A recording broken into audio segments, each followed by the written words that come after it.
día y noche, casi unamunianamente, casi como ha perseguido yo creo que a tantos escritores, ¿no? Y yo nunca he estado tranquilo, nunca he estado en paz con este concepto. Es decir, es muy sencillo. No tengo ganas de morirme. No me quiero morir, tengo una energía de vida, yo no tengo una vocación de muerte. Entonces, ante eso yo creo que lo que sucedió cuando la poesía cristalizó en mí es que vi que la poesía era mi paliativo ante la muerte, mi salud ante la enfermedad que es la muerte, ¿no? La poesía es lo blanco, la muerte es lo negro. La poesía es la transparencia, la muerte es la oscuridad. Esos dos elementos, enredándose entre ellos, trasvasándose el uno con el otro, se va tejiendo, yo aquí soy simplemente la araña que teje, se va tejiendo la poesía, pero siempre como un acto de salud ante el horror, ante eso que Elías Canetti llamaba el escándalo de la muerte, el escándalo de tener que morir, ¿no? Estos poemas del nonagenario, claro, ya son otro modo de enfrentar la muerte. Ya yo no tengo 25 años, yo cumplo ahora en México unos días 67 años. 67 años es ya cuesta abajo, no es cuesta arriba. Esta mañana escribí un poema y en el poema esta mañana recuerdo que aparece el leteo, ¿no? El mundo subterráneo por donde Caronte en su barca nos lleva de una orilla a otra, de la orilla de la vida a la orilla de la muerte. Y en mi poema curiosamente decía leteo cuesta arriba. Es decir, que inconscientemente ese leteo que implica el infierno, Plutón, Hades, Proserpina, la muerte, la pestilencia, la destrucción, yo lo estoy de algún modo asimilando como todo lo contrario, como espiritualidad ascensionista, como verticalidad hacia el cielo. Uno siempre tiene esa esperanza, la esperanza de la vida ultraterrena, de Dios, etcétera, etcétera. Pero como dice ese poema, o el arranque de ese poema, todo parte del desconocimiento. ¿Qué sabemos? Apenas sabemos de lo que vemos, ¿qué vamos a saber de lo que no vemos y apenas intuimos, ¿no? Y de esa dificultad, porque se trata, Minerva, de una dificultad, yo creo que se hace la poesía. Max Nordau, el crítico, hizo un estudio muy serio donde llegó a la conclusión de que solo había dos temas en toda la literatura universal desde el principio hasta el momento actual. Y los dos temas son el amor y la muerte. Y curiosamente la palabra amor le quitas la letra A y ya dice mors, dice muerte. O sea que el eros y el tánatos están tan unidos, tan reunidos, que es imposible desembricarlos, separarlos. En ese sentido, hay un poema tuyo en el libro Farándula que se llama In Media Res, que para mí es muy significativo por varias razones. Una de ellas es por un verso que dice: y brote por una vez el objeto intermedio entre el dicho y el hecho.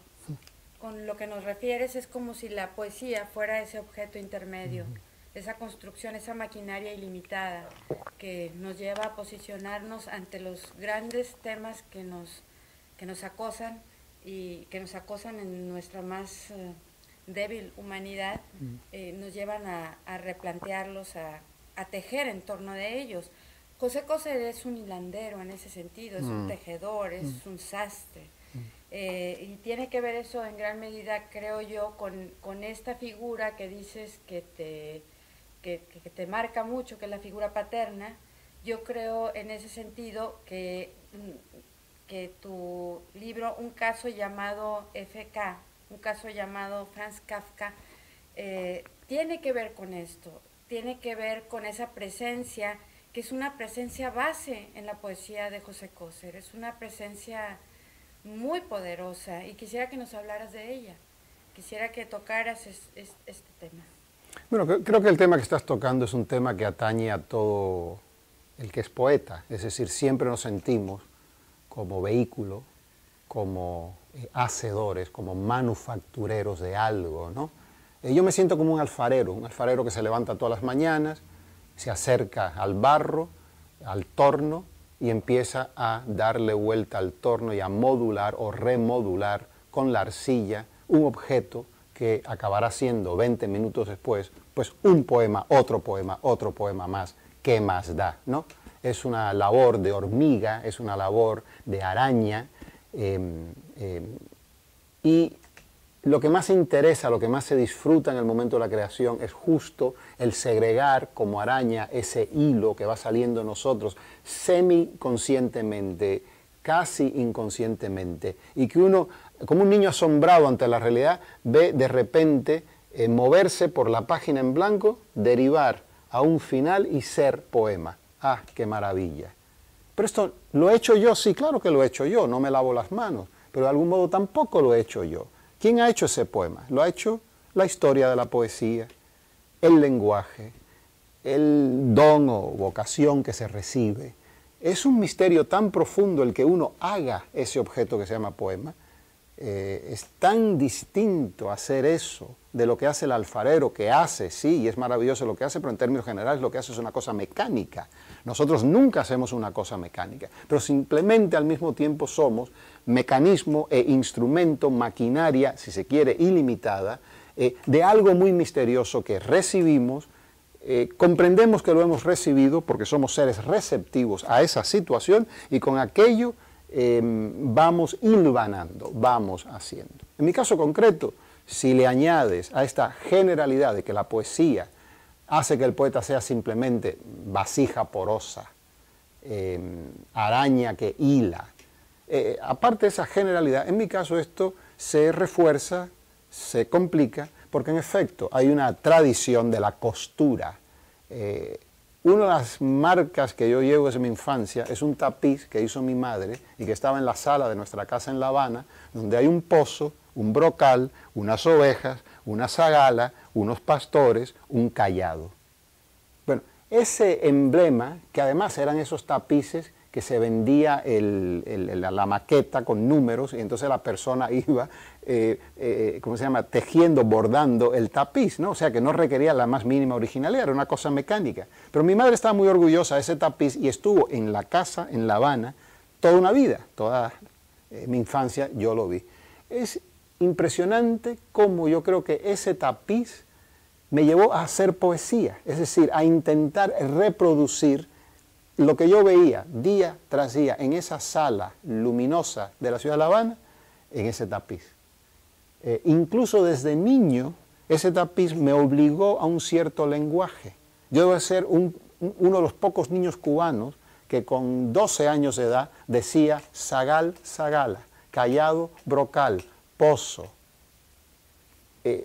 Porque claro, me exigía aquello.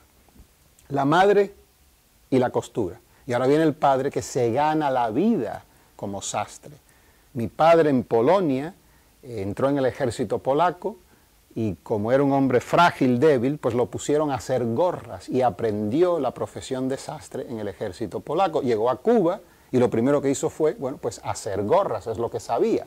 De ahí pasó a aprender a hacer trajes, a hacer pantalones, era un sastre, un fabricante. La profesión de sastre fue siempre denigrada en el Siglo de Oro.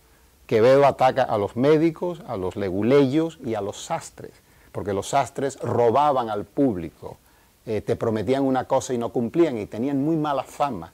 Pero luego los sastres también fueron un emblema de los judíos y de los judíos de la Europa Oriental, que siendo sastres eran también bolcheviques, marxistas, creían en la revolución internacional, etcétera, etcétera. Entonces, esa doble coyuntura, digamos, ¿no?, donde el sastre es vilipendiado por un lado, pero por otro lado es el hombre que lucha amorosamente por la humanidad, yo creo que se conjugan también en mi cabeza y me van obligando a ciertas reflexiones más bien inconscientes que me llevan a mirar el lenguaje de una cierta manera, mirar el mundo de una cierta manera e ir construyendo a través de esa doble mirada, que es una mirada un poco visca, ¿no?, pues son miradas alternas, mis poemas. Entonces está el factor de la madre hilvanando, el factor del padre ganándose la vida como sastre y lo que implica el concepto de sastre históricamente, pero también para un judío en concreto. ¿Qué significó para José Coser, joven, para el muchacho Coser, emigrar de La Habana a Nueva York a los 20 años, enfrentarse con otra lengua, con otro mundo, una cultura anglosajona que dista muchísimo de la farándula, de la fiesta permanente en la que vive un lugar caribeño como es La Habana, como es la isla de Cuba. José Coser tiene un verso que dice: un hombre es una isla.